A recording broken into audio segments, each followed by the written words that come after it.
Hello, and welcome to Dyslexia Devoted, the podcast dedicated to building awareness, understanding, and strategies to help those with dyslexia.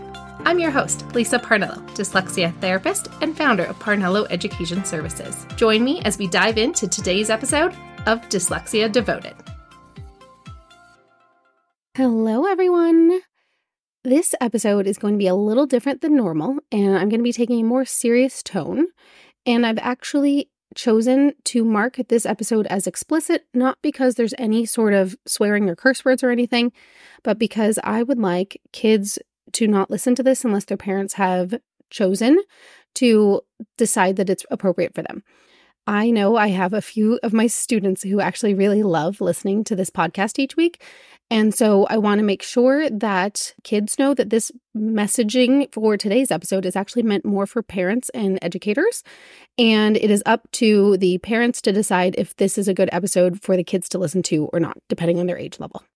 Welcome to episode number 89, Learning Differences and Mental Health. This week, I had a much more positive toned podcast planned for you guys that I was going to try to record really quick before I go out of town on vacation.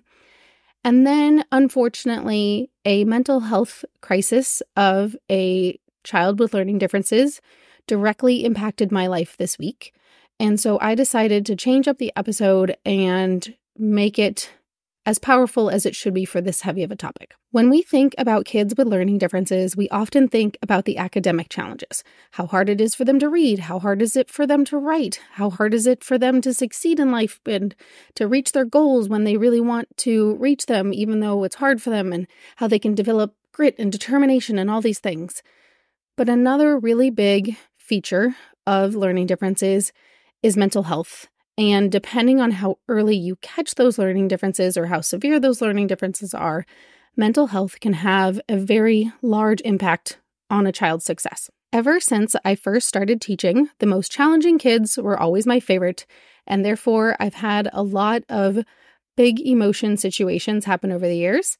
Right from the very beginning, when I was working with Somalian refugees, my first year of student teaching, or my first classroom, I had some of those same refugee kids. And I also had kids who were pushing into my classroom from the emotionally disturbed classroom is what it was called.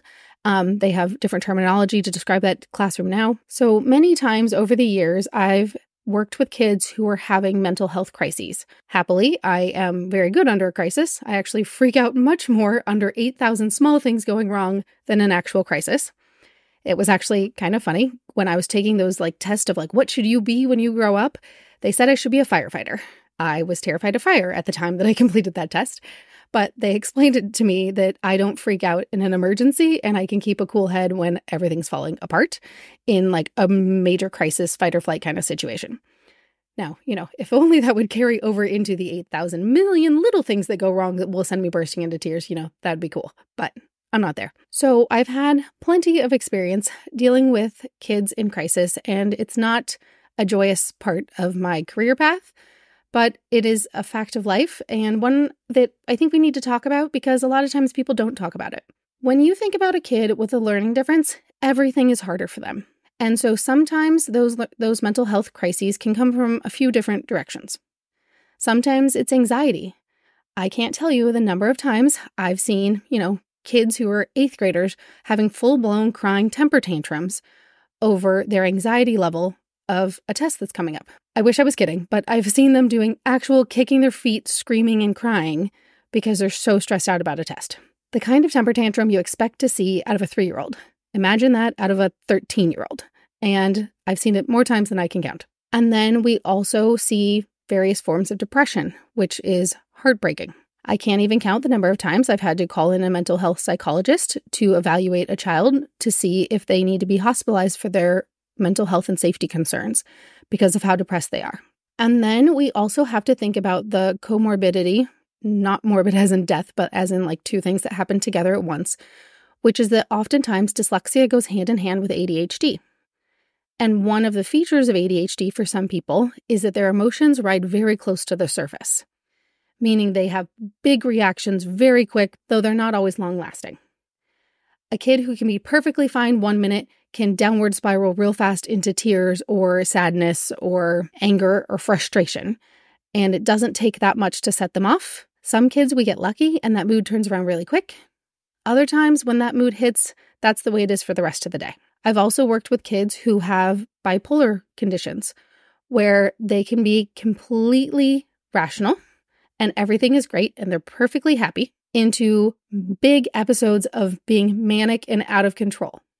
And they're acting so uncontrol of their body and their emotions that they're giggling and acting wild when nothing that exciting is happening, and they just can't contain themselves. One of the things that I'm really grateful for is that just like dyslexia has come a long way in the last couple decades, where there's a lot more research and support and ways to help kids with dyslexia, we've also gotten a lot further with ways that we help children as well.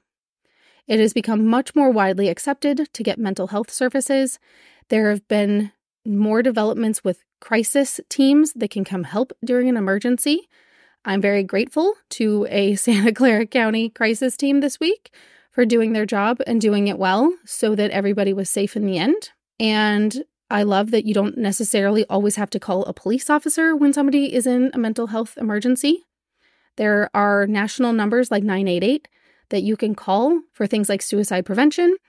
And there are different ways that we can help support kids of all ages who have mental health crises. Because when we think about it, if you imagine that 4-year-old little kid hitting and punching and getting really angry, and then you grow them up to 14 years old, what does that same reaction look like in the eyes of the law?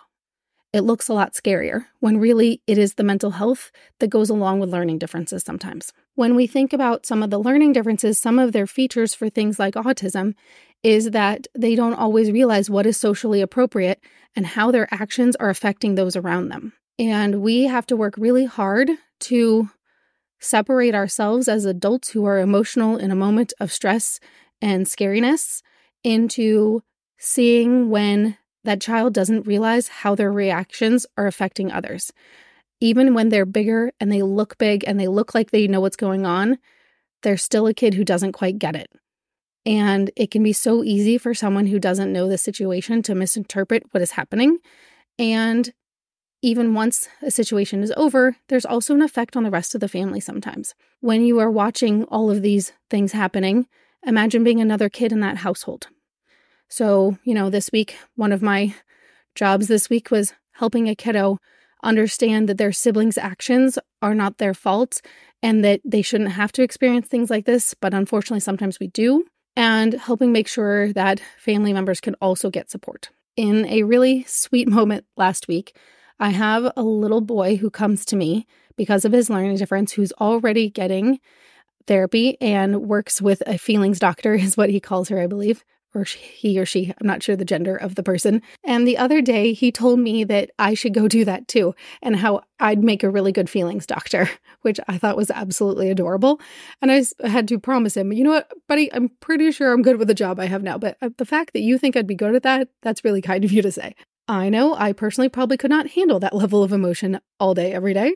I will happily take most of my day being kids who are happily, eagerly making progress, feeling good about themselves, and celebrating their successes. But I also know about 10% of my sessions are kids who are distraught and frustrated and crying out for help.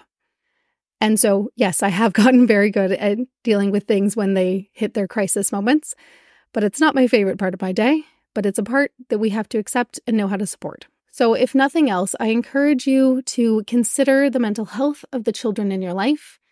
Think about what are these small things that could turn into really big things. Sometimes it's easier if a child is already going to a counselor before things get terrible, because then trying to trust somebody new when you're in a crisis situation is not exactly an easy thing to do and is not likely to be that productive, compared to if you get them support earlier on when they are just starting to fester and things are just starting to bubble up. That is a much better time to get them support. Is early intervention, just like reading intervention. It's better to get it early because that emotional intervention for kids who really need an outlet and somebody safe to talk to is really important. I know I have one kiddo who was like, "Can I tell you something?" I was like, well, "You can go tell your therapist, but I don't want them to tell mom and dad. Can I just tell you my feelings for today?" You know what, bud? Sure you can. Go for it. I promise I'll keep it a secret.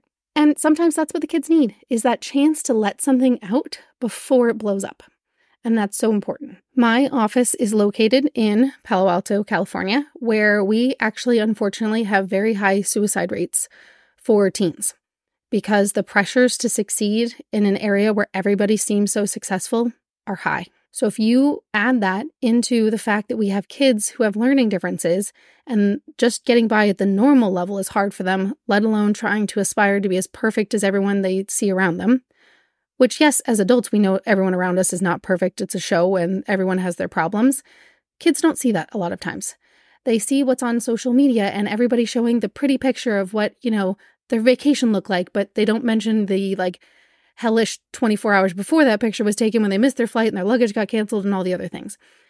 They don't think about what happens behind the scenes. They don't see that. And we need to help them see that it's okay to make mistakes. It's okay to not be perfect. It's okay to make errors. And it's okay to get help if you don't feel okay.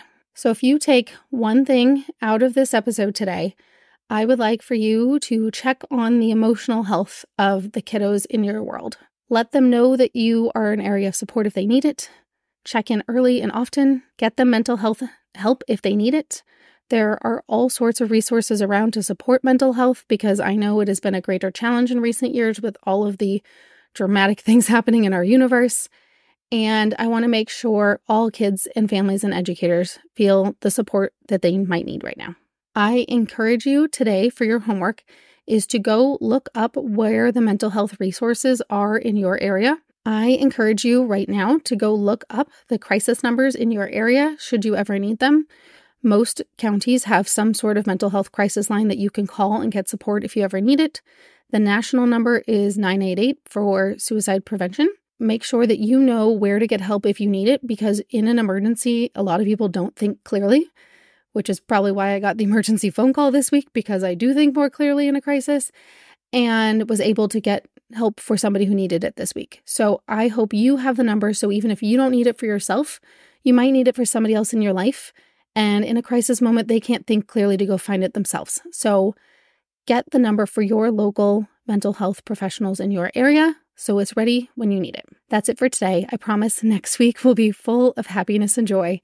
But this one was weighing heavy on me this week, and I really needed to let it all out, both for your benefit and mine, before I take a deep breath and go on a much-needed vacation. Sending you all the best. See you next time.